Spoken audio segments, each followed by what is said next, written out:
মিঠুনের বাড়ি ভাঙার নির্দেশ, মহাগুরুর ঠিকানায় বিপদ। তাহলে কি অবৈধ নির্মাণে সত্যিই জড়িত মিঠুন চক্রবর্তী? একতলা অবৈধ, এবার আইনি নোটিশে বেকায়দায় মহাগুরু।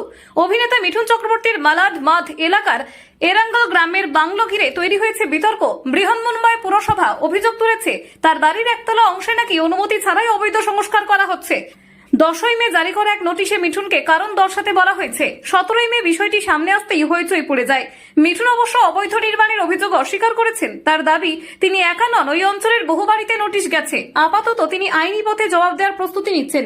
বিএমসি জানিয়েছে, যদি সন্তোষজনক ব্যাখ্যা না মিলে তাহলে ওই নির্মাণ ভেঙে ফেলা হবে এবং 1888 সালের মিউনিসিপ্যাল কর্পোরেশন আইনের অধীনে মামলা হতে পারে অভিনেতার বিরুদ্ধে। এরই মধ্যে 130টির বেশি বাড়িকে চিহ্নিত করেছে বৃহন্মুম্বাই পৌরসভা, যেগুলি 31শে মের মধ্যে ভেঙে ফেলার নির্দেশ রয়েছে। তদন্তে উঠে এসেছে বহু বাংলোয় ভুয়ো নথির ভিত্তিতে নির্মিত। মহাগুরুর বাংলো কি সেই তালিকায়? উত্তর দেবে আইনি প্রক্রিয়া। আপনারা দেখছেন গ্রামীণ বাংলা নিউজ।